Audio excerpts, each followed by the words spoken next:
আসসালামু আলাইকুম প্রিয় দর্শক, অন্য মঞ্চের আলাপচারিতায় আপনাদের সকলকে স্বাগত জানাচ্ছি।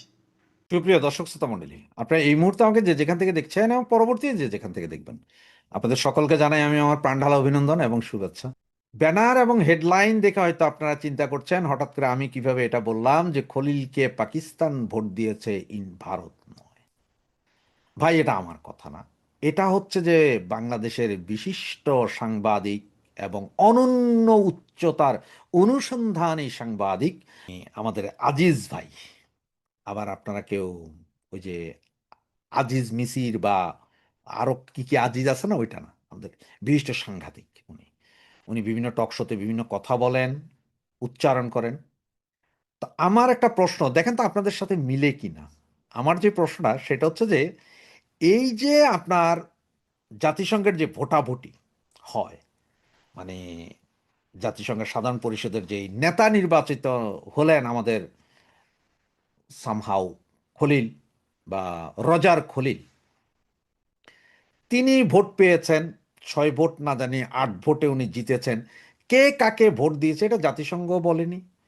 জাতিসংঘ তৈরি হওয়ার পর থেকে এখন পর্যন্ত কেউ জানে না যে কখন কে কাকে ভোট দেয়, কারণ এটা গোপন ব্যালেটে হয়। কিন্তু আমাদের এই যুগান্তকারী সাংঘাতিক উনি জেনে গেছেন যে কিভাবে এই ভোটটা হলেন, কারণ উনি সম্ভবত দূরবীন দিয়ে দেখছিলেন ব্যালট পেপারের বক্সে যে কে কে ভোট দেয়, আমরা একটু দেখি, মানে চোখটাকে এভাবে করে দূরবীন লাগে। নাকি MI6 বা মোসাদ বা আপনার CIA, নাকি বাংলাদেশের DGFI NSI দেখেছিলেন যে ওনারে পাকিস্তান ভোট দিছে, ভারত ভোট দেয়নি। এই ধরনের সাংবাদিক যারা আছেন, এই যে সাংবাদিক নামের কলঙ্ক বলবো আমি, ওনারা নিজেদের মন গড়া এক একটা কথা এক এক সময় নিয়ে আসেন, নিয়ে এসে এটাকে ফুলায় ফাঁপায় দেখান। আপনি তো কয়দিন আগে মতি কাকার অবস্থা দেখছেন। মতি কাকা প্রথমে রটাইলেন কি যে 3 পাতার একটি পদত্যাগপত্র জননেত্রী শেখ হাসিনা লিখেছেন এবং ওইটা ভ্যানিটি ব্যাগে ছিল। ওনাকে কে বলেছে? ওনাকে আর্মির একজন লোক বলেছে। রুম থেকে গাড়ি পর্যন্ত আনতে কি আর্মির ওই লোক বাইর কইরা পইরা ফেলাইছে যে 3 পাতা এটা পদত্যাগপত্রটা কি পত্র। আর একজন লোক, এক্সাম্পল আপনি আপনি বা আমি, হঠাৎ করে আসলো কেউ একজন, বললো যে আপনাকে এখনই চলে যেতে হবে, পদত্যাগ করতে হবে, আপনার জন্য বিমান রেডি। তখন কি আপনার বৈশাখী আপনার উন্নয়নের ফিরিস্তি অমুক তমুক, আপনি কি করেছেন, আপনার বাচ্চা কয়টা, বউ কয়টা, বউয়ের সাথে কয়বার থেকেছেন, এগুলো লিখবেন বিস্তারিত 3 পাতায়। 3 পাতায় কম করে হইলো আপনার 700-800 ওয়ার্ড, এতগুলো লিখতে পারলেন আপনি মাথা ঠান্ডা করে। আবার সেই চিঠি আপনি ভ্যানিটি ব্যাগে রাখছেন, সেটা আবার একজন আর্মির লোক উনি পড়িলেন, আবার উনি মতি কাকাকেও বলিলেন। আপনার কি মনে হয় বিশ্বাসযোগ্য? আবার এই যে 2 দিন আগে আবার দুইটা পত্রিকা দেখেছেন শেখ হাসিনা এবং শেখ রেহানার মধ্যে ব্যাপক চুলাচুলি, মানে একজন আরেকজনের চুল ধরতাছে, এমন মনে হইতেছে যে চুলের মুঠা এইভাবে ধরছে, ঘুরাইছে আর ছাইড়া দিচ্ছে, যে কার্টুন ছবিতে দেখছেন টম এন্ড জেরিতে, যে এইভাবে ধরে পেঁচাই আর ঘুরায় ঘুরাই ছেড়ে টুই করে চলে যায়। হ্যাঁ, এরকম দুই বোনের মধ্যে এটা কে জানলেন? পত্রিকার সাংঘাতিকেরা, সাংঘাতিকেরা জেনেছেন। এগুলো হচ্ছে যে সব বাংলাদেশে দিচ্ছেন। আমি আপনি চরম ধৈর্য সহকারে ওনাদের এই গল্পগুলো পড়ছি, কিছু বিশ্বাস করছি, কিছু বিশ্বাস করছি না, পরবর্তীতে এগুলো নিয়ে আলোচনা করছি এবং আলোচনা করতেই আছি, কিন্তু দেশের যে আরো কত রকম সমস্যা হইতেছে তার খেয়াল নেই। দেশের যখন প্রচন্ড কোনো সমস্যা চলে, এই ডিপ স্টেটের মালগুলা কারা কারা? এই যে মানব জমিন, প্রথম আলু, ডেইলি স্টার, এই যে আমাদের দূরবীন কাকা, এখন যার কথা বললাম দূরবীন কাকা, এরা সব হচ্ছে যে ডিপ স্টেটের মাল। এরা আপনাকে প্রথমে আওয়ামী লীগ বইলা, আওয়ামী লীগের ভালো দিক অমুক দিক তমুক দিক এই সেই বইলা, এরপর ওনারা এমন এমন একটা গল্প সাজাইয়া ছাড়বেন যাতে আপনি সেই গল্পে মশগুল হইয়া পড়েন। কারণ আপনি যদি মশগুল না হন, তাইলে আপনারা দিয়ে কোনো কাজ করান যাইবে না। এই যে সাংঘাতিক আজিজ, উনি মঞ্জুরুল আলম পান্না ভাইয়ের চ্যানেলে যে এই কথাটা বলছেন, এখন ওনাকে মঞ্জুরুল আলম পান্না ভাই একটা বার প্রশ্ন করলেন না কেন যে স্যার আপনি কিভাবে জানলেন, আপনি দূরবীন দিয়ে দেখিয়েছিলেন নাকি জাতিসংঘের সেই ব্যালেট বক্স থাকে নাকি মেশিন থাকে, এটাও আমরা জানি না, কেউই জানে না পৃথিবীর কেমনে ভোট দেয়। আর যে বেটা ভোট দেয় সেই বেটাও এসে কিন্তু বাইরে কয় না যে ভাই আমার হাতে এই যে কালি দাগ লাগা রয়েছে, এই বা ভাই আমি ভিডিও করে আনছি, এটা কি আমাদের দেশের যে আওয়ামী লীগ বিএনপি বা ভারতের পাকিস্তানের ভোটের ব্যালট পেপারের মতো যে একজন ছবি তুলে লয়ে এলো আর লেখা দিল দেখেন দেখেন এই ব্যালট পেপার, এরকম তো না। সুতরাং এগুলো হচ্ছে যে সাংবাদিক নামের কলঙ্ক। এই বেটা, এই আজিজ সেই এক সময় বলছে যে দেখবেন আওয়ামী লীগ আসার কথা শুনলে সব বিপ্লবীরা এক হয়ে যাবে। আরে ভাই, বিপ্লবী বাংলাদেশে তথাকথিত বিপ্লবী, এটা তো বিপ্লব না। এ আজিজ মিয়াও কিন্তু ডিপ স্টেটের মাল। এইসব বিপ্লবীরা থাকবে না। ওনারা যেটা ওই যে এখনো ওনারা এগুলা যে বিপ্লবীরা এক হবে, বিপ্লবীরা এক হবে, এটা বলে আসলে বিপ্লব ওই যে গুন্ডা পান্ডাগুলোরা কইতেছে ভাই তোমরা এক হইয়া থাকো শেখ হাসিনা যদি আসে। কত শেখ হাসিনা আসলে তবু ওই আইসিইউ তো জায়গা হবে কিনা সেটা দেখ। কেউ মারবে না ভাই, এগুলো নিজে নিজে ভয়ে ডরে ভয়ে ঢুকে যাবে গা। কোথায়? আইসিইউতে যাবে গা। আপনি একটা জিনিস খেয়াল করছেন, এই যে আমরা যখন একটু অনিয়ন্ত্রিত খাবার দাবার খাই তখন কিন্তু টয়লেট কষা হয়ে যায়। আর একবার যদি একটু টয়লেট কষা হয়ে গেছে ধরেন, এরপর আপনার টয়লেট করছে না তো একটু ব্লিডিং হয়েছে, এমন ডরান ডরান মনে হয় যেন শালা পাইলস হয়ে গেছে। ডাক্তারের কাছে গেলে ডাক্তার কাছে না, বেশি প্রেশারে ফাইটটা গেছে, ওষুধ লাগান ঠিক হয়ে যাইব, এটা কয়তো। কিন্তু আপনি ডরাইছেন কিন্তু কি পাইলস হয়ে গেছে। সুতরাং শেখ হাসিনা আইবো, শেখ হাসিনা আইবো খালি কইছে। এই বেটি যদি ভিডিওতে আয়া যদি কয় যে আমি আইতেছি, তখনই দেখবেন যে আইসিইউর চেম্বার আর খালি নাই। বাংলাদেশের সমস্ত আইসিইউ দেখবেন যে মাসকে মাসের জন্য বুকিং হয়ে গেছে ভয়ে। ওনারা করবেন বিপ্লব। তো আমাদের নেত্রী জননেত্রী শেখ হাসিনা উনি আসলে বিশৃঙ্খলা চান না, কোনো বিশৃঙ্খলা চান নাই বা কিছু চান নাই বিধায়ী এখন পর্যন্ত উনি কোথাও নির্দেশনা দেয় যে বিশৃঙ্খলা করে না। আওয়ামী লীগ বিশৃঙ্খলা করে না। যদি চাইতো একেবারে কিচ্ছু না হোক, কোনো সক্ষমতায় না থাক আওয়ামী লীগের, নির্বাচনের আগে নেত্রীর বিচারের রায়ে বা এখন পর্যন্ত 2-10টা ককটেল তো ফুটাইতে পারতো, তাও ফুটায় নাই কিন্তু। না, বিশৃঙ্খলা করে নাই। কারণ বিশৃঙ্খলা করবেও না, কারণ এই বিশৃঙ্খলা করে আমাদের কোনো লাভ নাই। কারণ আওয়ামী লীগ গণমানুষের দল। আওয়ামী লীগ দলটাই হচ্ছে যে গণমানুষের। ওনারা আওয়ামী লীগ আছে, থাকবে, কন্টিনিউ আছে। এটাকে ব্যান করে বা কোনোভাবে কিছু করা যাবে না। আওয়ামী লীগ থাকবে। সুতরাং এই এম এ আজিজ, এই এম এ আজিজদের থেকে সাবধান, যারা এই যে প্রতিদিন একটা নাটক তৈরি করতে পারে। যে আজকে আমার তো আসলে সবচেয়ে মজা লাগছে যে উনি কি দূরবীন দিয়ে দেখেছেন কিনা। তার মানে ওনার নাম এখন থেকে দূরবীন আজিজ বইলা দেন। যে জাতিসংঘ, তাহলে ঘরে ওনার ঘরে কি হইতেছে, বাংলাদেশের আনাচে কানাচে কি হইতেছে সেটার খবর জানেন উনি, জাতিসংঘের খবর জেনে গেছেন। ওই যে তারেক ভাইয়ার যে তার টেলিফোন, লাল টেলিফোনের তার চুরি হয়েছে, একজন আমার কইলো যে ভাই তার চুরি হয়ে গেছে, এটা কি মনে করেন? আমি যে ওরা খাম্বা নাই তো এই জন্য তার নাই। খাম্বা থাকলে না তার থাকবো। আর আপনারা তো বাংলাদেশে দেখছেন বিভিন্ন সময় খাম্বা দেখছেন, তার দেখছেন? তার তো দেখেন নাই। সুতরাং ওই তার চুরি হয়েছে না কি হয়েছে এটা তো তারেক ভাইয়া জানবে, আমারে জিগান কেন? তো ওই যে তার কেমনে চুরি হয়েছে, কে চুরি হয়েছে, সেইটা কয় না আজিজ ভাই। আজিজ ভাই এইটা কয় না এখনো দাঁড়াইয়া যে ওনারা আওয়ামী লীগ আমলে অনেক শান্তিতে ছিলেন, দোয়াসলা জাতের মানুষ। সুতরাং এই জন্যই আমি এই ভিডিওটা করা যে উনি কি দূরবীন দিয়া দেখছেন কিনা। তো দেখেন এরকম নাটক আরো হবে, এই যে শেখ হাসিনা শেখ রেনার চুলাচুলি, আবার এরপরে দেখবেন যে হয়তো অমুক নেতা তমুক নেতাই চুলাচুলি, মানে এগুলা দিয়েই আমারে আপনারা ব্যস্ত রাখবে। এইসব সাংবাদিকদের থেকে একটু সাবধানে থাকেন। বর্তমান সরকারের তিনজন গুরুত্বপূর্ণ ব্যক্তির তিনটি বক্তব্য নিয়ে ব্যাপক আলোচনার জন্ম দিয়েছে সামাজিক যোগাযোগ মাধ্যমে। অনেকে আমার মতামত জানতে চেয়েছেন, এ বিষয়ে আজ কথা বলবো। তার পূর্বে তাদের মতামতগুলো বা তারা কি বলেছে সেটা শুনে নি। প্রথম শুনতে চাই সরকারের সবচেয়ে প্রভাবশালী মন্ত্রী, স্বরাষ্ট্রমন্ত্রী জনাব সালাউদ্দিন আহমেদ। তিনি এই সরকারেরই পররাষ্ট্রমন্ত্রী সম্পর্কে কি বলেছিলেন, অত্যন্ত গুরুত্বপূর্ণ তার বক্তব্য। আমরা সেটা একটু শুনে আসি। আপনার সরকারে একজন বিদেশি নাগরিককে আপনি জাতীয় নিরাপত্তা উপদেষ্টা করেছেন। আপনার কি সেই আক্কেল জ্ঞান নাই? একজন বিদেশি নাগরিকের কাছে এই দেশের সেনাবাহিনী নিরাপত্তা সংক্রান্ত রিপোর্ট প্রদান করবে কিভাবে ভাবলেন? তিনি রোহিঙ্গা করিডোরের নামে, মানবিক করিডোরের নামে বাংলাদেশকে যুদ্ধক্ষেত্রে পরিণত করতে চায়। বাংলাদেশের মানুষের সাথে আপনি কথা বলেননি, এদেশের রাজনৈতিক দল সমূহের সাথে কোনো আলাপ আলোচনা করেননি। অত্যন্ত এরোগেন্টলি আপনার সেই উপদেষ্টা বলছে তাতে নাকি কিছু যায় আসে না। আপনি সম্মানের সাথে বাংলাদেশে একটি অবাধ ও সুষ্ঠু নির্বাচন অনুষ্ঠানের আয়োজন করুন। ওনার কথাটা শুনলেন যে উনি বলছেন, ডক্টর খলিলুর রহমান সম্পর্কে বলছেন যে তিনি একজন বিদেশি নাগরিক, তাকে রাষ্ট্রের নিরাপত্তা ও উপদেষ্টা, রোহিঙ্গা বিষয়ক বিশেষ দায়িত্বপ্রাপ্ত ব্যক্তি করে বাংলাদেশের স্বাধীনতা সার্বভৌমত্ব বিকিয়ে দেওয়ার মতো অভিযোগ, এবং তাকে বলছেন যে ডক্টর ইউনূস আপনার কি আক্কেল জ্ঞান নেই। এখন এই প্রসঙ্গে ওই দলের অন্য নেতাদের আরো কিছু বক্তব্য আমরা একটু শুনি।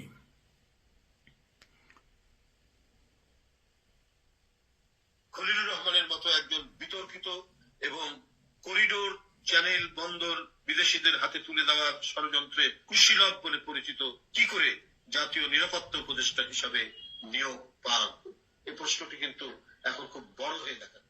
খলিলুর রহমানের মতো একজন বিতর্কিত এবং করিডোর, চ্যানেল, বন্দর বিদেশিদের হাতে তুলে দেওয়ার ষড়যন্ত্রে কুশীলব বলে পরিচিত কি করে জাতীয় নিরাপত্তা উপদেষ্টা হিসাবে নিয়োগ পান।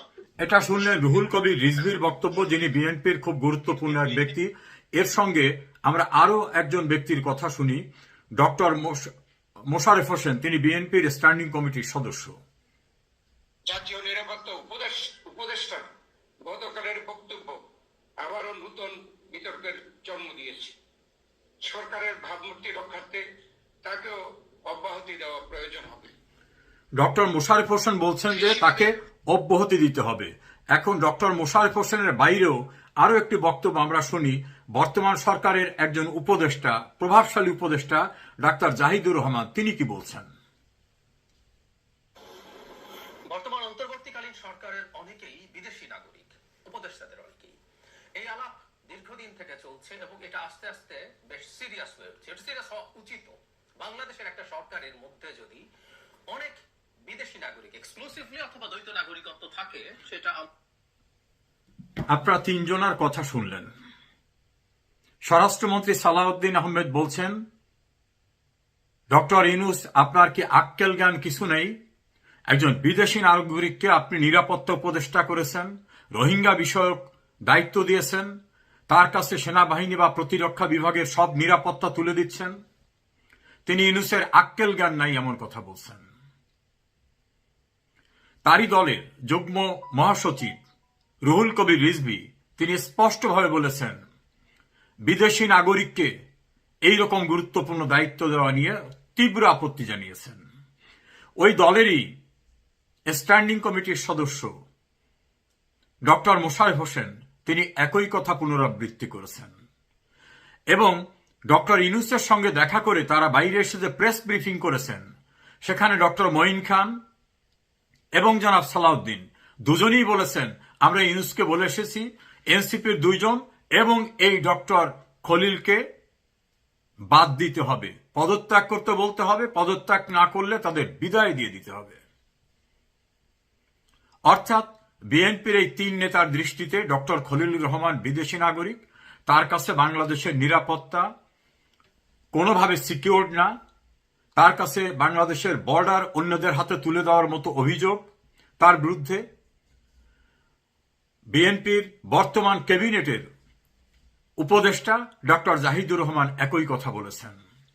সমস্যারে তিনজনার কথার মোদ্দা বিষয় হচ্ছে খলিলুর রহমান বিদেশি নাগরিক, তার কাছে বাংলাদেশের নিরাপত্তা বা বাংলাদেশের প্রতিরক্ষা কোনোভাবেই নিরাপদ নয় এবং বাংলাদেশের বর্ডার করিডোরের নামে সে বিদেশিদের হাতে তুলে দিচ্ছে। পরিষ্কার, সেই খলিলুর রহমানকে জনাব তারেক রহমান তার ক্যাবিনেটের পররাষ্ট্রমন্ত্রী করেছেন। সেই খলিলুর রহমানকে, যার সম্পর্কে বিএনপির তিন নেতার বক্তব্য শোনালাম, তারা বলছেন বিদেশি নাগরিক, ইউনূস তার কি আক্কেল জ্ঞান নাই বিদেশি নাগরিককে নিরাপত্তা উপদেষ্টা করা, করিডোরের নামে বাংলাদেশের সার্বভৌমত্ব তুলে দেওয়া। শুধু সেখানেই শেষ নয়, ইউনূস সরকার মেয়াদ শেষের পূর্ব মুহূর্তে বাংলাদেশের সর্বকালের ইতিহাসে যে গোলামি চুক্তিটি করেছে, সেই গোলামি চুক্তি নিয়ে সারা দেশের সকল মহল যখন তীব্র ক্ষোভে ফেটে পড়ছে যে বাংলাদেশের স্বাধীনতা, সার্বভৌমত্ব, স্বকীয়তার কিছুই অবশিষ্ট নেই, অর্থাৎ বাংলাদেশ যদি বিদেশ থেকে তেলও কিনতে চায় অন্য কোনো দেশের থেকে, অনুমতি নিতে হবে আমেরিকার। অর্থাৎ আমার স্বাধীন সত্তা, আমার অধিকার কিছুই নাই, আমরা অন্যের গোলামি চুক্তির অধীনে তার কাছ থেকে অনুমতি নিতে হবে, তার কাছ থেকে বোয়িং কিনতে হবে, তার কাছ থেকে কৃষি জাতীয় দ্রব্য কিনতে হবে এবং দর কষাকষিও করা যাবে না। এমন গোলামি চুক্তির শেষ না, নতুন করে আবার প্রতিরক্ষা চুক্তির নামে নতুন আরো 2টি চুক্তির খসড়া তৈরি হয়ে গেছে। এই সব চুক্তি নিয়ে যখন অনেক আলাপ আলোচনা হলো, তীব্র ক্ষোভ শুরু হয়ে গেল বিভিন্নভাবে, তখন এই খলিলুর রহমান খুব দাম্ভিকতার সঙ্গে বললেন, এই চুক্তি দেশের বড় 2টি দলের সঙ্গে আলোচনা করে তাদের কনসেন্ট নিয়েই করা হয়েছে, তারা কনসার্ন। যখন এই কথাটা খলিলুর রহমান বললেন, তখন কিন্তু খলিলুর রহমান বিএনপির পররাষ্ট্রমন্ত্রী। বিএনপির পক্ষ থেকে কিন্তু একবারও বলা হয়নি যে না, ইউনূসের এই গোলামি চুক্তির বিষয়ে আমরা কোনো মতামত দেইনি। জামাত ইসলামী পার্লামেন্টে ব্যাপক সংখ্যক সদস্য নিয়ে উপস্থিত, পার্লামেন্টে তারা এই চুক্তি নিয়ে আলোচনা করা উচিত এমন শব্দটি উচ্চারণ করেনি। গোলামি না আজাদি এই স্লোগান দেওয়া ইউনূসের প্রোডাক্ট কিংস পার্টির, এনসিপির লোকেরা পার্লামেন্টে কোনো কথা বলেন নাই। নানা রকম বিষয়ে উচ্চকিত কণ্ঠ, জোনায়েদ সাকি, আমদালিব রহমান পার্থ মুখে কুলুপ এঁটে বসে আছেন, কোনো কথা বলছেন না। অর্থাৎ ওই গোলামি চুক্তিতে যে তাদের সম্মতি ছিল, যেটা ইউনূসের নিরাপত্তা উপদেষ্টা বর্তমানে তারেক জিয়া সরকারের পররাষ্ট্রমন্ত্রী যেটা বলছেন, সেটাকে কার্যত তারা স্বীকার করে নিলেন। আলটিমেট কি দাঁড়ালো? বাংলাদেশের নিজস্ব স্বকীয়তা, স্বাধীন সার্বভৌম একটা দেশ হিসাবে আমার যে সার্বভৌমত্ব, সেই সার্বভৌমত্ব অন্যের কাছে বিক্রি করে দেওয়ার চুক্তিকে রিভিউ তো করলেনই না, সেইটাকে ত্রয়োদশ জাতীয় সংসদের একপাক্ষিক নির্বাচনে যারা নির্বাচিত, সেই সরকার অনুমোদনও করলেন। জনমনে প্রশ্ন উঠেছে, তাহলে তারেক জিয়া সরকারের প্রভাবশালী ব্যক্তিরা যাকে বলতেন বিদেশি নাগরিক, যার কাছে দেশের প্রতিরক্ষা নিরাপদ না, যে দেশের করিডোর তুলে দেয় বিদেশের কাছে, সেই ব্যক্তিকে মন্ত্রী হিসাবে গ্রহণ করতে হয়েছে কোনো এমপি না হওয়া সত্ত্বেও। প্রশ্ন উঠেছে, তারেক জিয়ার উপরে এই ওহী নাজেল কোত্থেকে এসেছে? তাহলে গণমাধ্যমে, সামাজিক যোগাযোগ মাধ্যমে যে প্রশ্নটি উঠেছে, আসলে তারেক জিয়া সরকার নেপথ্যে কে? আসলে কার সরকার? এখন পর্যন্ত সালাউদ্দিন, রুহুল কবির রিজভী, ডক্টর জাহিদুর রহমান কেউ কিন্তু তাদের পূর্ব কথা প্রত্যাহার করে বলেন নাই যে না, পূর্বে আমরা যেটা বলেছিলাম ওটা ঠিক না, সালাউদ্দিন ওই ডক্টর খলিলুর রহমান বিদেশি নাগরিক না, বাংলাদেশের প্রতিরক্ষা তার কাছে নিরাপদ নয়, বাংলাদেশের বর্ডার তার কাছে নিরাপদ নেই, কথা যেটা বলেছিলাম এটা সঠিক না, কিন্তু এখনো বলেনি। এবং গোলামি চুক্তির বিষয়েও তারা পূর্বে যেটা বলেছিলেন সেই ব্যাপারে কিন্তু তারা নিশ্চুপ। প্রশ্ন উঠেছে, তারেক জিয়া সরকার আসলে প্রকৃতপক্ষে কার সরকার? ব্যারিস্টার রুমিন ফারহানা বলছেন, ডক্টর ইউনূসের সরকারের কন্টিনিউশন হচ্ছে এই সরকার, ইউনূস সরকারের এক্সটেনশন হচ্ছে এই সরকার। এবং ইউনূস সরকার তো পরিষ্কার যে বিদেশিদের দ্বারা তাদের প্রতিনিধি হিসাবে একটি গণতান্ত্রিক সরকারকে উচ্ছেদ করে বসানো সরকার ছিল, পাপেট সরকার। টার্গেটটা ছিল শেখ হাসিনা যখন বলেছিলেন বাংলাদেশের পোর্টের কর্তৃত্ব দিতে হবে, সেন্ট মার্টিনের উপরে নিয়ন্ত্রণ দিতে হবে, বাংলাদেশের স্ট্র্যাটেজিক্যাল প্ল্যানে তাদের ইচ্ছার প্রতিফলন ঘটাতে হবে, তাদের বাণিজ্যের সুযোগ করে দিতে হবে, এবং যদি সম্ভব হয় বাংলাদেশের একাংশ নিয়ে একটি নতুন রাষ্ট্র করার যে ষড়যন্ত্র, সেক্ষেত্রেও চুপ থাকতে হবে। শেখ হাসিনার সেই কথাগুলি এখন তো প্রতিফলিত হচ্ছে। যারা বলতেন শেখ হাসিনা ক্ষমতায় থাকার জন্য এমন সব অভিযোগ আনছে, তাদের মধ্যে এখন খুব উচ্চকিত কণ্ঠে যারা কথা বলতেন, অত্যন্ত পরিচিত গণমাধ্যম ব্যক্তিত্ব সাংবাদিক মাসুদ কামাল বলছেন, তাহলে তো শেখ হাসিনাই সঠিক ছিল। সিনিয়র সাংবাদিক বিএনপি ঘরানার সাংবাদিক নেতা এম এ আজিজ তো বলছেন, আমরা কেউ চিনতে পারিনি, সঠিকভাবে শেখ হাসিনাই চিনেছিল যে বাংলাদেশের ক্ষতি করার জন্য এই বিশ্ব বাটপার ইউনুসকে এখানে বসানো হবে। সাংবাদিক আনিস আলমগীর বলছেন, ফ্যাসিস্ট বলে ভুল করেছি, আসলে শেখ হাসিনাই ঠিক ছিল।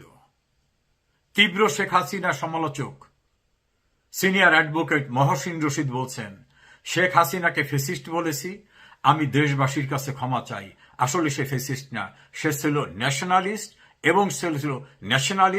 এবং বেস্ট ম্যানেজার।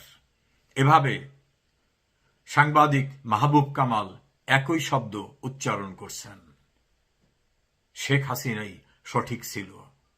তাহলে তারেক জিয়া সরকার পর্দার সামনে, নেপথ্যে, এটা এখন খুবই স্পষ্ট।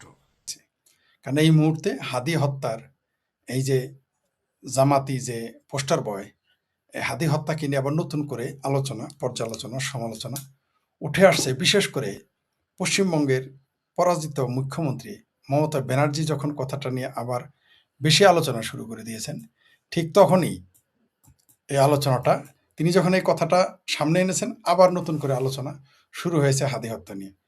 হাদি হত্যার ব্যাপারে প্রথমে বলা হয়েছিল এটা আওয়ামী লীগ করেছে, তারপর ভারত করেছে, কিন্তু আমরা দেখেছি না ইউনূস সরকার এটার বিচার করেছে, না বিএনপি সরকার আসার পর এটা নিয়ে বিচার নিয়ে তারা কথা বলে। এই ব্যাপারে তাদের কোনো মাথা ব্যথা নাই।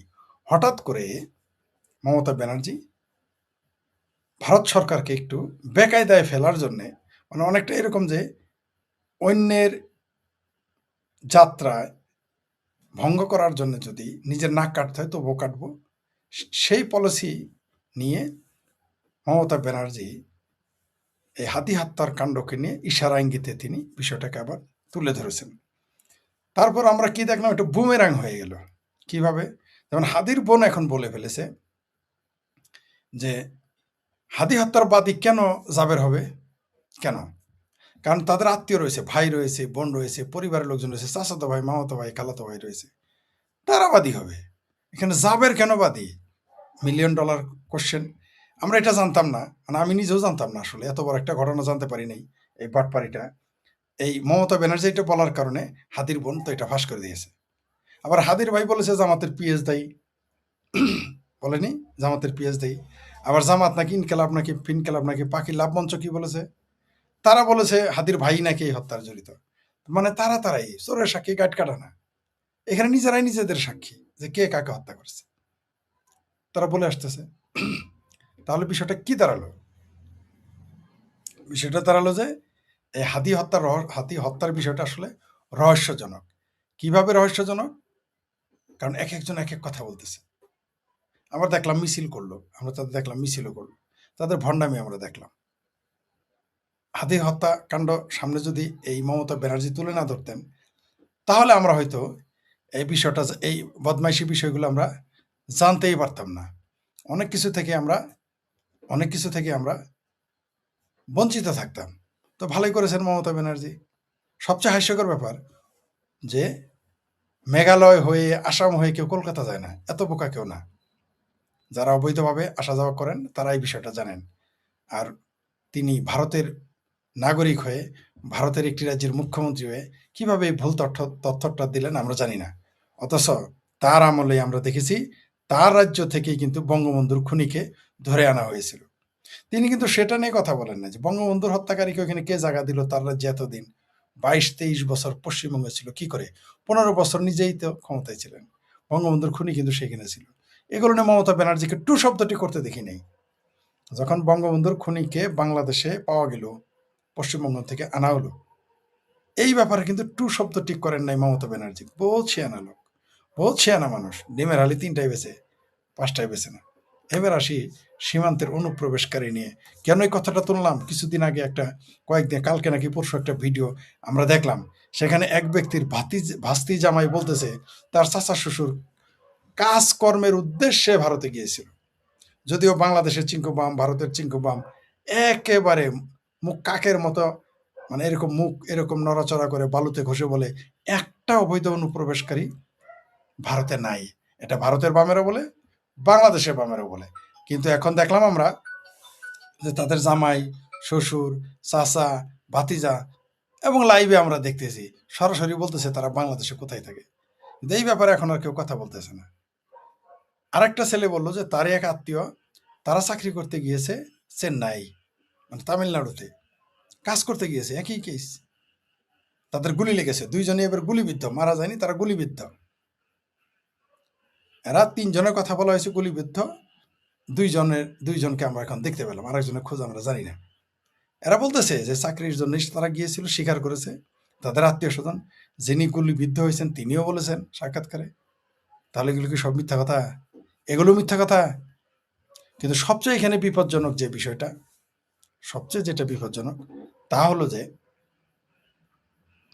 অনেক মানুষ সীমান্তে নোম্যান্স ল্যান্ডে দাঁড়িয়ে আছে, তাদের ঢুকতে দিচ্ছে না বাংলাদেশের বিজেপি। তারা বিএসএফ এর সাথে তর্ক করতেছে, আমি বাংলাদেশের বিজিবি আর বাংলাদেশের বাঙ্গ মুসলমান এবং বাংলাদেশের নেতা, পাতি নেতা, খাতি নেতা, এদের বলতে চাই, রোহিঙ্গা যখন 12 লক্ষ এলো তখন তো একেবারে কেউ কেউ তো বলেছে রোহিঙ্গার জন্য যুদ্ধ করতে যাবে। কেউ কেউ তো আওয়ামী লীগ, বিএনপি, জাতীয় পার্টি, জামাত, হেফাজত, চামরা নাইপির সব, এমনকি গণজাগরণ মঞ্চ সম্মিলিতভাবে রোহিঙ্গাদের জায়গা দিতে হবে। শেখ হাসিনার আমলে 12 লক্ষ রোহিঙ্গা প্রবেশ করলে সবাই তাকে লাল গালিচা সংবর্ধনা দিল। কাদের দিল? রোহিঙ্গাদের। কোন রোহিঙ্গা? যারা মূর্খ, বর্বর, অশিক্ষিত, বদমাইশ, সন্ত্রাসী, তাদের জায়গা দিল। শুধু এখানেই ক্ষান্ত না, সেখানে 70,000 থেকে 1 লাখ পাসপোর্ট তাদের দিয়ে দিল। কাদের? বার্মার নাগরিককে। কি কারণে দিল? শুধু মুসলমান বলে। এখন যারা আসতেছে তারা তো মুসলমান। ভারত থেকে যাদের বের করে দিচ্ছে এরা তো বাংলাদেশি মুসলমান অনুপ্রবেশকারী, তাদেরকে এখানে পাঠানো হচ্ছে। কই আমরা তো তাদের গ্রহণ করতে দেখি না। এখন বিজেপিদের মুসলিম জজবা কোথায় গেল? এখন বাংলাদেশের বাঙ্গুদের ইসলামী জজবা, মুসলমান জজবা কোথায় গেল? আমাকে বলেন, এই জজবা কোথায় গেল? এই জজবা তো আমরা দেখি না। কারণটা কি? এই প্রশ্ন করলেই বলবে তাহরিওয়ালা না। আপনি শুধু মুসলমান বলে সন্ত্রাসী, মূর্খ, অশিক্ষিত, বর্বর, পশ্চাৎপদ রোহিঙ্গাদের আপনি জায়গা দিলেন। আর আপনি এখন বাংলাদেশের নাগরিকদের ভারত বের করে দিচ্ছে অনুপ্রবেশকারী হিসেবে আপনি সীমান্তে বসিয়ে রেখেছেন। এইবার আপনার ইসলামী জজবা কোথায়? কেন মুসলমান ভাইকে আপনি জায়গা দিচ্ছেন না? রোহিঙ্গা মুসলমান আপনার দুলাভাই হয়, আর বাংলাদেশি মুসলমানদের আপনি জায়গা দিচ্ছেন না। হয় এখন তো বাংলাদেশের বাম, চিঙ্কু বাম, সাংবাদিক, বুদ্ধিজীবী, তারপর মুসলমান, পীর সাহেব, তারপর জামাত, হেফাজত, এদের তো বর্ডারে গিয়ে বলতে শুনি না যে বাংলাদেশের মুসলমানদেরকে আসতে দাও বলতে শুনি না। বরং বিজেপিকে সেখানে বাংলাদেশে বর্ডার গার্ড দাঁড় করে রেখেছে যাতে ঢুকতে না পারে। এটা কয় নাম্বার হিপোক্রেসি, কত নম্বর বদমাইশি? আপনারাই বলেন এটা কত নম্বর বাটপারি? রোহিঙ্গা মুসলমান, বার্মার বিদেশি মুসলমান আপনার দুলাভাই, আর নিজের বাংলাদেশের মুসলমান নাগরিকদের আপনি ঢুকতে দিচ্ছেন না। ঘটনাটা কি? কোন ভারতে গিয়েছে? যে ভারতকে আপনি বলেন গরুর মুতখোর, যে ভারতের কথা আপনি বলেন যেখানে তারা হাগে মুতে নাকি রাস্তায়, সেখানে আপনার খাল্লা, মামা, ফুপা, চাচা, শ্বশুর, শাশুড়ি, ভাই, বোন, আত্মীয় স্বজন, গ্রামের লোক, প্রতিবেশী সেই ভারতে গেল, সেই ভারতে গিয়ে চাকরি করে। এত বেহায়া কেন আপনারা? আচ্ছা, গেছেই ভারত এখন তাদের একটা সুযোগ দিয়েছে, বলেছে যে এদের নামে মামলা হবে না, সোজা চলে যাও। ওইখানে বিজেপি দাঁড় করাই দিচ্ছেন। মানে আপনারা কি বাটপার, না বেহায়া, না মিথ্যুক, না ভণ্ড, কি বলবো আপনাদের? কি বলবো? হাদি হত্যাকাণ্ড নিয়ে তো আপনারা ফাজলামি শুরুই করে দিয়েছেন। জামাত পিন ক্লাব মঞ্চ নাকি ধন ক্লাব মঞ্চ বলতেছে যে এর দায়ী হলো হাদির ভাই দায়ী। হাদির বোন বলতেছে বাদী হবো আমরা, জাবের কেন বাদী? আবার হাদির ভাই বলতেছে জামাতের পিএস জড়িত, জামাত বলতেছে হাদির পরিবার জড়িত, আবার সবাই মিলে বলতেছেন ভারত জড়িত, আওয়ামী লীগ জড়িত। ফাজলিমি বেজেন, সেটাও রাখলাম। এবার শেষ করে দেই, লম্বা সময় নিব না। সেটা হলো এই যে যারা অনুপ্রবেশকারী গুলি খেয়ে যুদ্ধাহত হয়ে আসতেছে, মানে যুদ্ধাহতর মতো হয়ে আসছে, গুলি খেয়ে ফিরে আসতেছে, এখন প্রতিবাদ করেন দেখি। বলেন এগুলো আপনার লোক না? বলেন।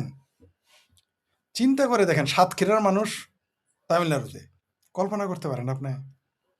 কোথায় সাতক্ষীরা, কোথায় তামিলনাড়ু? আর বলেন না না না, ভারতে কেউ ঢুকে নাই। আর কত বাটপারি করবেন? মানে মিনিমাম চক্ষু লজ্জা থাকলে তো এখন তো চুপ থাকা, ভারত বিরোধিতা বন্ধ করা উচিত নাকি? কিন্তু ওই যে ভারত বিরোধিতা তো এখনই মানে রঙ্গ। ঘন্টায় ঘন্টায় আপনারা ভারত দখল করতেছেন, মিনিটে মিনিটে দখল করতেছেন। তো সেই রকম এত যোগ্যতা আপনাদের, এত ক্ষমতা, সেখানে কাজের বেটি, দিনমজুর, রাজমিস্ত্রি কাজ করার জন্য আপনাদের যেতে হবে কেন সেই ভারতে? এই প্রশ্নটা আপনার নাগরিককে করেন না কেন? নোম্যান্স ল্যান্ডে গুলি খেয়ে 2 জন বাংলাদেশি এখন হাসপাতালে। তারা কাজ করতে গিয়েছিল ভারতে, তাদের আত্মীয় স্বজন বলতেছে, সে নিজে বলতেছে, টিভিতে দেখাচ্ছে। তারপরেও আপনাদের চাপাবাজি বন্ধ হয় না কেন? এত বেহায়া কেন আপনারা? এই যে বাংলাদেশে মুসলমান, বাংলাদেশে বিএনপি, বাংলাদেশের জামাত, বাংলাদেশে হেফাজত, আপনাদের লজ্জা আছে মিনিমাম? মিনিমাম তো লজ্জা, একটু লজ্জা করেন, একটু লজ্জা বোধ করতে শিখেন। হাস্যকর হয়ে যাচ্ছেন তো মানুষের কাছে, এটা বুঝতে পারতেছেন আপনারা? আপনাদের আল্লাহ এতটুকু আকলও দেয় নাই যে আপনারা যে মানুষের কাছে কৌতুকের বস্তুতে পরিণত হয়ে যেতেছেন? ভারতকে সারাদিন গালি দেন, সেই ভারতেই গিয়ে কাজ করতে যান, লজ্জা করেন আপনাদের? মিনিমাম তো লজ্জা থাকা উচিত, মিনিমাম লজ্জা থাকা উচিত একটা মানুষের। এত বেহায়া হন কেন? আর বামপন্থীরা, বামপন্থীরা এখন কোথায়? এই যে বাংলাদেশে যারা এখন বামপন্থী, তারা এখন কোথায়? যারা লম্বা লম্বা কথা বলে, যারা আপনারা বামপন্থী লম্বা লম্বা কথা বলেন, তারা এখন কোথায়?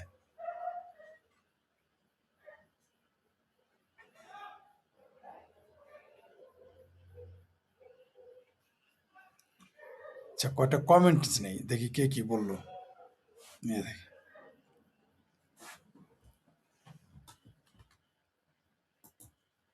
Thank you. আচ্ছা, কয়টা কমেন্টস নেই।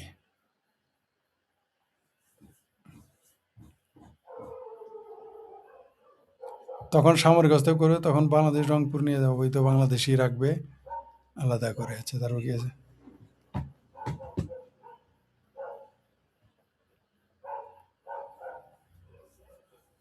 ছাত্রদলকে সীমান্তে পাহারা দেওয়ার পরামর্শে আসিফ সারের ছাগল চোরার ডারবিন আসে, তাই নাকি? ও ভালো কথা, ভুলে গেছি, ধন্যবাদ। এই ডারবিন আছে, ডারবিন আসিরকে দেখলাম সীমান্তে গিয়ে লম্বা লম্বা লেকচার দিছে। এরা এত বেহায়া হয় কেমনে? ডারবিন আসির এরা বেহায়া তো হবে। রুটি পাউরুটি আর কলা বিক্রি করে, পাউরুটি কলা বিক্রি করে, তারা পাউরুটি কলা বিক্রি করে, পাউরুটি কলা বিক্রি করে, সিগারেট খাওয়ার লোক না? পাউরুটি কলা বিক্রি করে সিগারেট খাওয়ার লোক না? তারা তো লজ্জা থাকার কথা না, লজ্জা থাকার কথা না। এই যে যে ডারবি নাসির এবং আসিফ সার বললো পাহারা কেন পাহারা দিবেন? যখন যখন বাঙ্গুরা, তাহলে বাঙ্গুরা রোহিঙ্গাদের জায়গা কেন দিল? এখন নিজের দেশের নাগরিককে ভারত পাঠিয়ে দিবে, আপনি পাহারা দিবেন কেন? নিজের নাগরিকের সাথে এত অবিচার কেন? আপনি ভাত দিতে পারেন না, কাপড় দিতে পারেন না, আপনার দেশের নাগরিক ভারতে গিয়ে ভাত কাপড়ের জন্য কাজের বয়স আছে, রাজমিস্ত্রি কাজ করে, রাস্তার ডেলিভারি কাজ করে, ক্ষেতের কাজ করে। লজ্জা করে না আপনাদের?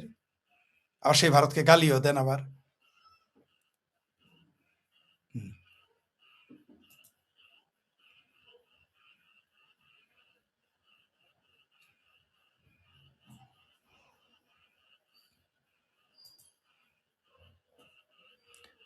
আমাদের বাড়ির পাশের ভাই হায়দ্রাবাদে অবৈধভাবে সে সোয়েটার ফ্যাক্টরিতে কাজ করে এবং তার ভাইয়ের অবৈধভাবে ভারতে অনুপ্রবেশের সময় মেখলিগঞ্জ থানা কুচবিহারে এই সীমান্তে আটক করে বর্তমানে জেলখানায় আছে। জি, বহু মানুষ জেলখানায় আছে।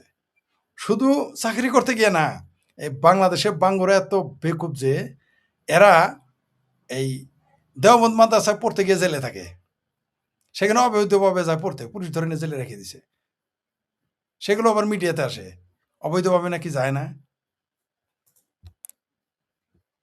কি ভাই, যারা ভারতের যারা বাঙ্গু আছেন কলকাতা, আপনারা না বলেন, আপনারা যারা চিঙ্কুবাম আছেন আপনারা না বলেন, হ্যাঁ ভারত বয়কট বলবে, ভারত আবার চুরি করতে যাবে, চুরি করতে না দিলে সীমানায় বেড়া গিয়ে সীমানায় দেখলাম একজন ভিডিও লাইভ, সে নিজে ভারতের কাঁটাতারের ভিতর দিয়ে চলে গিয়ে ওই পারে গিয়ে সে ভিডিও করতেছে। ওরা যদি গুলি করে তখন বলবে এই যে মানবতা খতরে মেয়ে। এত বদমাইশ এইগুলো, ভিকটিম কার্ড খেলবে তখন, তখন ভারতের দোষ। জি, ভাবির পোলাদের জন্য দোয়া করতে বলছেন একজন। জি, আমি ভাবির পোলাদের জন্য দোয়া করতেছি, আল্লাহ তাদের সুস্থ রাখুক, তাদের স্বাভাবিক রাখুক। কারণ বাংলাদেশের মানুষ তাদের পেটে পাড়া দিয়ে গু বাইর করবে, নারী বুড়ি বাইর করবে, তো তারা যদি সুস্থ না থাকে কেমনে বাইর করবে? আমি দোয়া করতেছি তারা সুস্থ থাকুক। হ্যাঁ, আপনি ঠিকই বলেছেন। মাসুদ ৩ কোটি টাকা, হাতিয়ার মাসুদ ৩ কোটি টাকা দাবি করেছিল ছাত্রদের। হ্যাঁ, তারা এটা এক হাতিয়ার মাসুদ না, এই যত আমার ভাবির পোলার আছে, বৈষম্য বিরোধী নাকি কি যেন নাম, তারপর আবার যে কি ন্যাশনাল কটকটি পার্টি আছে, এরা সবাই এই কাজ করে, চাঁদাবাজি ধান্দাবাজি করেছে। এটা সর্বজনীন বিদিত, সবাই জানে, সবাই জানে, পাবলিকও রেডি আছে। হ্যাঁ, ঠিকই বলেছেন, জামাতিরা যে পাতে খায়। হ্যাঁ, ঠিকই বলছেন, সুইপারে কাজও করে বাংলাদেশের মুসলিম ভারতে গিয়ে, আপনি ঠিকই বলেছেন, কোনো সন্দেহ নেই, আপনি ঠিকই বলেছেন। তারপরে হয়তো লজ্জা নাই, তারপরে ভারতের কাছে জামাতিরা যে পাতে খায় সে পাতে ফুটো করে, এটা সত্য। জামাতিদের তো কাজে এটা, কারণ জামাত মানেই মুনাফেক।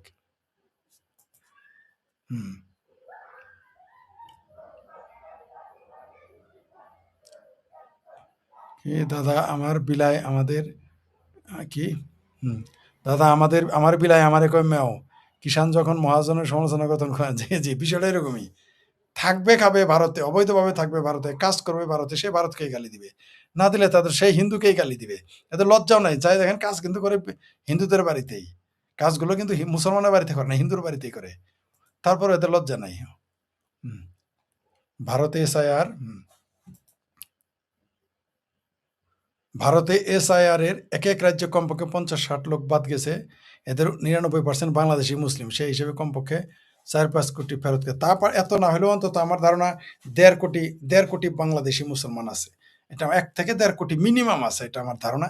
এবং এদের ফেরত পাঠাইতে পারবে না ভারত, কারণ হলো ভারতের যারা সিংহবাম তারাই এর বিরোধিতা করে। অলরেডি কপিল সিম্বল নাকি বিম্বল, কংগ্রেসের নেতা, অলরেডি সুপ্রিম কোর্টে চলে গেছে যাতে এদের বের করে না দেয়।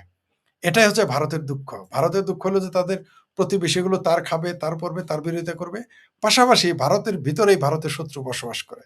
এটাই হলো সমস্যা। কিন্তু তারা আবার প্রগ্রেসিভ লোককে জায়গা দিবে না, আমার মতো প্রগতিশীল লোককে আবার ভারতে জায়গা দিবে না। আমি ওখানে কামাইও করবো না, খাবোও না, শুধু আমাকে ভিসা দিবে, লং টার্ম আমি ওখানে থাকবো, দিবে না আমাকে। তখন দেখবেন এরা মিছিল করবে, এই বামেরা মিছিল করবে, এই কংগ্রেসেরা মিছিল করবে, তৃণমূল কংগ্রেস মিছিল করবে, সপারা মিছিল করবে, যে এই সমস্ত লোক খেদাও খেদাও। শেখ হাসিনা ভারতে অবস্থান করতেছেন ভারত সরকারের অতিথি হিসেবে। যারা সেখানে স্বাক্ষর করছে তারাই সমালোচনা করে শেখ হাসিনা কেন ভারতে, কিন্তু অনুপ্রবেশকারী যে এখন ১.৫ কোটি ভারতে, এটা নিয়ে কথা বলতেছে না। এই ভারতের বামেরা, বিজেপি বিরোধী যারা, ভারত বিরোধী যারা, তারাই কথা বলতেছে না যে শেখ হাসিনা আছে এই প্রশ্ন করলো রাষ্ট্রীয় অতিথি, কিন্তু অবৈধভাবে যারা আছে তাদের বের করার কথা কেউ বলে না। হ্যাঁ, ওই যে একজন লিখছে, ফরিদ ভাই কখন শুরু করেছেন দেখিনি। জি, ফরিদ ভাই শুক্রবারে কেন ওরা জামাত মিছিল করা হয়? হ্যাঁ, শুক্রবারে মিছিল এই জন্য করে লোকজন বেশি হবে, নইলে তো লোকজন হবে না, কারণ ভাবির পোলাদের তো দিন শেষ, জামাতের। হ্যাঁ, এটা ফরিদ ভাই কখন শুরু করেছেন দেখিনি। বর্ডার অবস্থা তো বেগতিক। জি, বর্ডার অবস্থা বেগতিক না, বর্ডার অবস্থা স্বাভাবিক, এটাই হওয়া উচিত।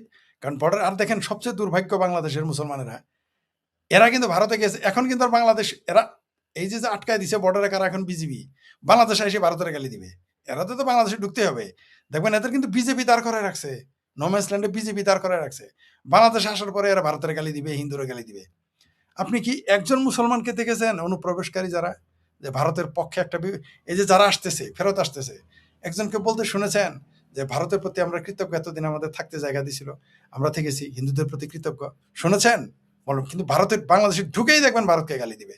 এরা এই মুসলমানরা এরকম।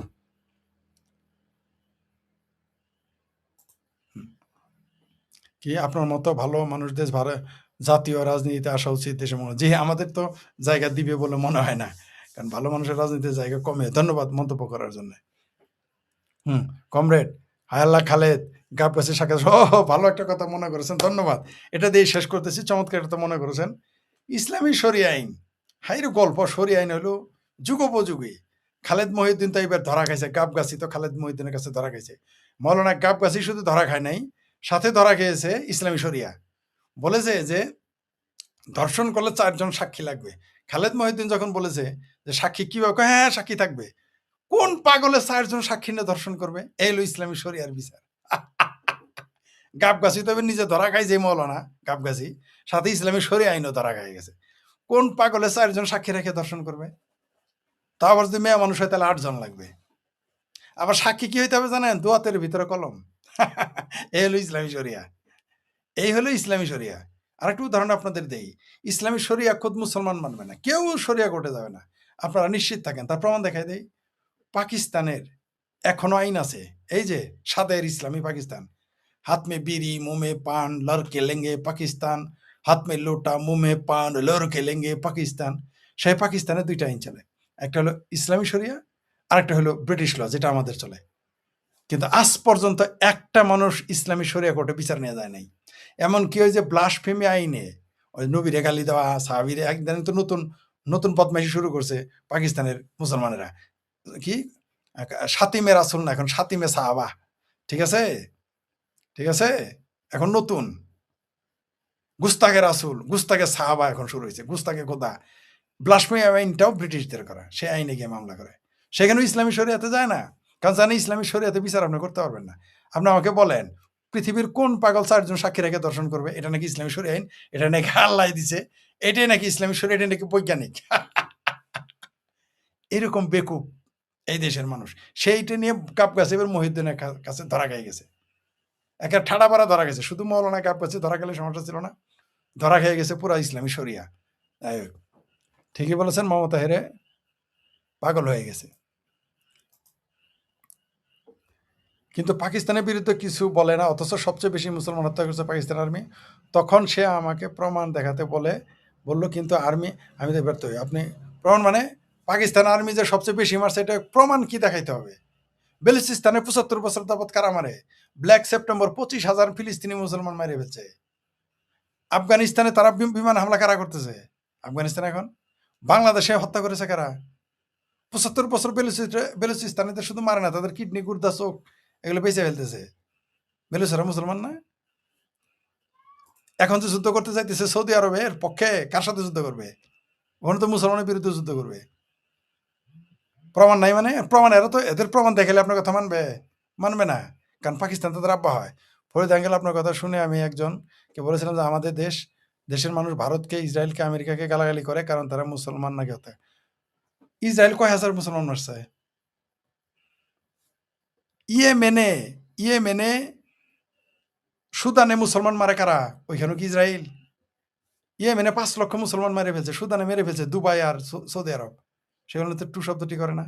ঈদের প্রথম রমজানের দিন সৌদি পাকিস্তান আফগানিস্তানে হামলা করে 1 বছর শিশু 70 বছর বৃদ্ধ মারলো। কই সেটা নিয়ে তো কেউ কথা বলে না, বলবে না। কারণ কি? কারণ মুসলমান মানেই হিপোক্রেট, মুসলমান মানেই ভণ্ড, মুসলমান মানেই মিথ্যুক, মুসলমান মানেই ইতিহাস অস্বীকারী, মুসলমান মানেই হলো সভ্যতা, সংস্কৃতি, সাহিত্য, সঙ্গীত, শিল্প সবগুলোর বিরোধিতাকারী। এবং মিথ্যা কথা বলতে হবে, মিথ্যা কথা না বললে আপনি মুসলমান হইতে পারবেন না। আর ইসলামে তো এটা আছেই, মুসলমান ভাইয়ের অপরাধ ঢাইকা রাখো, তাহলে নাকি সোয়াব হবে। এটা ইসলামের দায়িত্ব, তাই তারা করবে। এমনিতে স্বীকার করবে না, আবার ইসলামে আছে।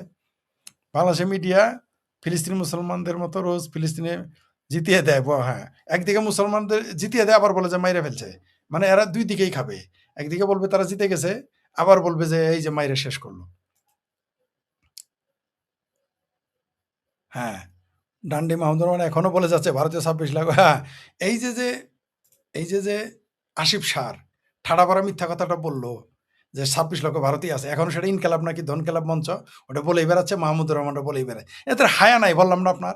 মুসলমান মানেই হইল এরা মিথ্যুক, ধোঁকাবাজ, বেহায়া এবং ঘাওরামি করতেই হবে। এটা হলো মুসলমান। এবং এই যে আমি বললাম আমাকে গালি দিবে, কিন্তু তারা বলবে না। এই যে অনুপ্রবেশকারী ভারতে স্বীকার করে না, এগুলা কারা আসে? তোর দুলাভাইরা আসে না? কারো শ্বশুর, কারো জামাই, কারা আসে এখন? স্বীকার করবে না এখন।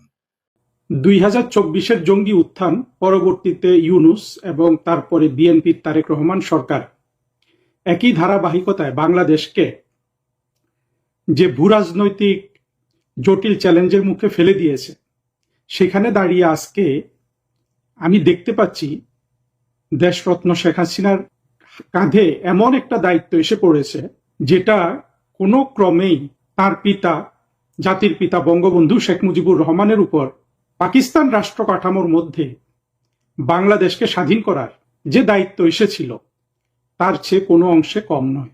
আসুন দেখি কিভাবে জঙ্গিরা মার্কিন যুক্তরাষ্ট্রের সাথে যে আঘাত করেছে, সেখান থেকে যেগুলো জানা যাচ্ছে, অর্থাৎ আমরা জনসাধারণ যেটা উপলব্ধি করি যে মার্কিন যুক্তরাষ্ট্র কি চায়। প্রথম কথা হলো যে মার্কিন যুক্তরাষ্ট্র কি বাংলাদেশের ভালো চায়? এটা সত্য যে মার্কিন যুক্তরাষ্ট্রের হাত ধরে দ্বিতীয় বিশ্বযুদ্ধোত্তর অনেক রাষ্ট্র অর্থনৈতিকভাবে স্বাবলম্বী হয়েছে। সবচেয়ে বড় উদাহরণ হলো জাপান এবং দক্ষিণ কোরিয়া।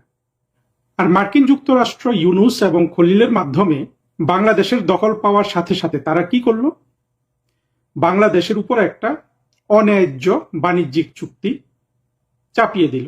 আপনারা যারা খালেদ মহিউদ্দিন এবং তৌহিদ হোসেনের শোটা শুনেছেন, তারা জানেন খালেদ মহিউদ্দিন, তাকে সাংবাদিক হিসাবে আমি সবসময় পছন্দ করি। আসলে ভালো যে কোনো পেশায় একজন ভালো হওয়া এটা খুবই গুরুত্বপূর্ণ। খালেদ মহিউদ্দিনের রাজনৈতিক বিশ্বাস এখানে আমার কাছে বড় না, বড় হলো তার যে অনুসন্ধিৎসু মন, সেটা খুব গুরুত্বপূর্ণ। সেখানে খালেদ মহিউদ্দিন একটা কথা বলেছে যে আসলে এই বাণিজ্য চুক্তিতে 20% থেকে 19% নেমে এসছে মার্কিন যুক্তরাষ্ট্রের ট্যারিফ, অর্থাৎ এত যে দিল ইউনূস, সেটা আসলে তখন 20% ছিল এক্সিস্টিং, ওটা 35% এটা সেটা বলে, সেটা সত্য না। যা হোক, মূল যে কথা হলো যে বাণিজ্য চুক্তিটা ইউনূস খলিল এরা করেছে পুরোপুরি তাদের সুরক্ষার জন্য, কারণ তারা জানে বাংলাদেশের স্বাধীনচেতা মানুষ একদিন জঙ্গিদের যেভাবে ধরবে, সেভাবে ঠিক এই ইউনূস খলিলকেও ধরবে। এখন খলিল তো অবশ্য একটু সুবিধাজনক স্থানে আছে। আমি যেটা বুঝি, খলিল কিন্তু বাংলাদেশে সে আর নাই, অর্থাৎ সে বাংলাদেশে থাকবে যতদিন সে রাজকীয় অবস্থায় থাকে, পরবর্তীতে সে মার্কিন যুক্তরাষ্ট্রে চলে যাবে। ইউনূসের এখানে বরঞ্চ একটু টানা পড়েন বেশি দেখি, কারণ ইউনূস হলো বিদেশে যেভাবে সম্পদ করেছে, বাংলাদেশও সেভাবে সম্পদ করেছে। এখন সম্পদের জন্য হলেও ইউনূস কিন্তু খলিলের মতো পালিয়ে যেতে পারবে না। মূলত এই সুরক্ষার প্রয়োজনে এবং যেভাবে মার্কিন যুক্তরাষ্ট্র ইউনূসকে, খলিলকে বছরের পর বছর, দশকের পর দশক গড়ে তুলেছে, মার্কিন যুক্তরাষ্ট্রের এমন কোনো প্রধান পুরস্কার নাই যেটা ইউনূস পায় নাই। খলিল অবশ্যই পুরস্কারগুলো এখনো পায় নাই। সেখান থেকে কিন্তু ইউনূস, এই যে পুরস্কার পাওয়া ইউনূসের একটার পর একটা, এটাও কিন্তু একটা খুব তাৎপর্যপূর্ণ, যেটা আমরা আসলে বিবেচনা করি না। কেন এতগুলো পুরস্কার, প্রেসিডেন্সিয়াল মেডাল এবং আরো 2-3টা আছে যেগুলোর নাম আমাদের কাছে গুরুত্বপূর্ণ না। গুরুত্বপূর্ণ হলো মার্কিন যুক্তরাষ্ট্রের সবচেয়ে বড় বড় পুরস্কারগুলা, সবগুলা তারা কিন্তু ইউনূসকে দিয়েছে। এবং আপনারা জানেন কিনা, আপনাদের স্মরণ আছে কিনা, ইউনূসের সাথে যুক্তরাষ্ট্রে পালিয়ে যাওয়া আরেক সাংবাদিক এই মনির হায়দার, যাকে ইউনূস তার বিশেষ সহকারী নিয়োগ করেছিল, সে বলেছিল যে পৃথিবীতে আর কোনো মানুষ নাই, সে 2-3 জনের নাম বলেছিল যাদের মার্কিন যুক্তরাষ্ট্রের এতগুলো পুরস্কার পাওয়ার উদাহরণ আছে। এর অর্থ হলো মার্কিন যুক্তরাষ্ট্র কিন্তু ইউনূসকে খুব ভালোভাবে চিনেছিল যে এমন অনুগত দাস তারা পৃথিবীতে আর 2-3-4টার বেশি পায় নাই। এবং বাস্তবতায় আমরা দেখি যে মার্কিন যুক্তরাষ্ট্র অন্য যাদের, মনির হায়দারের তথ্য অনুযায়ী আরো 2-4 জনকে যারা এইভাবে সেই দেশের সব জাতীয় পুরস্কার দিয়েছে, তারা কেউ কিন্তু তাদের নিজ দেশটা কিন্তু ইউনূসের মতো মার্কিন যুক্তরাষ্ট্রের কাছে বিক্রি করে নাই। এই অনুগত দাসগুলা মার্কিন যুক্তরাষ্ট্রের থেকে কিন্তু কিছু আদায় করতে পারেনি। ওদের যদি ন্যূনতম দেশপ্রেম থাকতো, মার্কিন যুক্তরাষ্ট্রের যে বৃহত্তর ভূ রাজনৈতিক স্বার্থ, সেটা দেখিয়ে ওরা কিন্তু মার্কিন যুক্তরাষ্ট্র থেকে অনেক টাকা করি আদায় করে নিতে পারত। ব্যাপারটা তো এমনও হতে পারতো যে যেহেতু আমরা তোমাদের অনুগত দাস, অন্তত আমাদের সম্মান রক্ষার্থে তোমরা এরকম বাণিজ্য চুক্তি না করে বরঞ্চ ট্যারিফটা 0 করে দাও একতরফা ভাবে মার্কিন যুক্তরাষ্ট্রের উপর থেকে, এবং সেটা করো এবং আমাদের এই দেশে $50 বিলিয়ন বিনিয়োগ করো। কি একজন আপনার দেশপ্রেমিক মানুষ, দেশপ্রেমিক এবং একই সাথে তাবেদার যদি দুটো হয়, দুটো হওয়া সম্ভব কোনো কোনো ক্ষেত্রে, আমরা জানি। তাহলে তারা এইভাবে আলোচনাটা করতো না, সেটা কিন্তু করে নাই। একেবারে কোনো কিছু পাওয়ার আগেই বাণিজ্য চুক্তি করে ফেলেছে। আর মার্কিন যুক্তরাষ্ট্র ভিজিবলি যেই স্বার্থটা চায় যে বাংলাদেশে তাদের সামরিক উপস্থিতি, যেটার মাধ্যমে তারা মনে করে, আমি যদিও এর মধ্যে কোনো উইজডম দেখি না, যে ভারত, চীন এই অঞ্চলটাকে, মিয়ানমার এই অঞ্চলটার উপর তারা এক ধরনের কর্তৃত্ব করবে, যেটা আসলে করার মতো সক্ষমতা মার্কিন যুক্তরাষ্ট্রের এখনো নাই। কিন্তু না থাকলেও যে কোনো পরাশক্তি, অর্থাৎ যে বিশ্বের 1 নাম্বার সুপার পাওয়ার যে পড়ে যাচ্ছে, তার তো এই ধরনের অভিলাষ থাকা কিন্তু স্বাভাবিক। কারণ হলো বিশ্ব রাজনীতি গত 100-150 বছর ধরে যেভাবে পরিবর্তিত হয়েছে, সেটা এই ধরনের উন্মাদনার মাধ্যমে তৈরি হয়েছে। সুপার পাওয়ার হওয়া, বা আরো 300 বছর যদি আমরা ধরি, কিংবা কলোনিয়াল যুগ থেকে আমরা যদি ধরি, যে স্পেন, বিলাত, এই দেশগুলো এক একটা যে কলোনিয়াল সুপার পাওয়ার হয়েছিল, সবারই কিন্তু এই অভিলাষ আমরা ক্যারি করছি একের পর এক, যেটা এখন মার্কিন যুক্তরাষ্ট্র ক্যারি করছে।